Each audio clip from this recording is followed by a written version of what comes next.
My name is Ofentse Ramathibela and I studied civil engineering at UCT, and then later on I did my MCom in risk management of financial markets also at UCT. My role at RMB is I'm a transactor in the sustainable finance and ESG advisory team. That is a front office team in the investment banking space at RMB.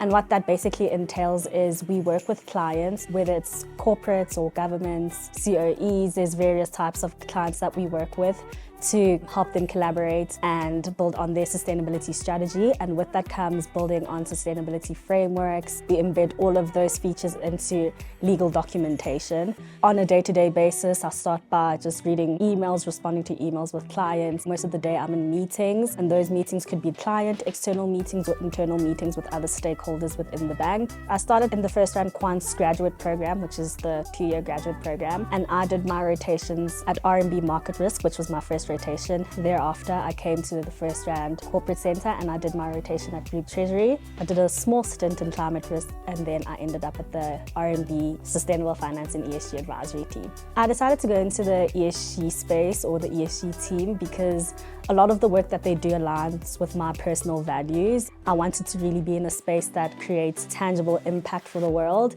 but also it aligned with what I had previously done in my educational background. I did my research thesis and my honors year on sustainability, so I thought it was a merging of the two worlds perfectly together. I really enjoyed it. Some of the highlights are really being around people that are experts in what they do. So what's nice about our team is that it's a very diverse team. So there are seasoned bankers in our team, but there are also technical experts. So in the fields of climate and carbon, social impact, blended finance, just to name a couple. So being surrounded and actually being mentored and taught by those people is a huge, huge opportunity and something I never take for granted. But also being in a space that's constantly moving, constantly growing. The sustainable finance market, especially in Africa, is still nascent. We're still growing with the market, we're learning with the market, and it's nice to be a part of that. The challenges are, again, in terms of the African context, it's a highlight and a challenge, I guess, at the same time.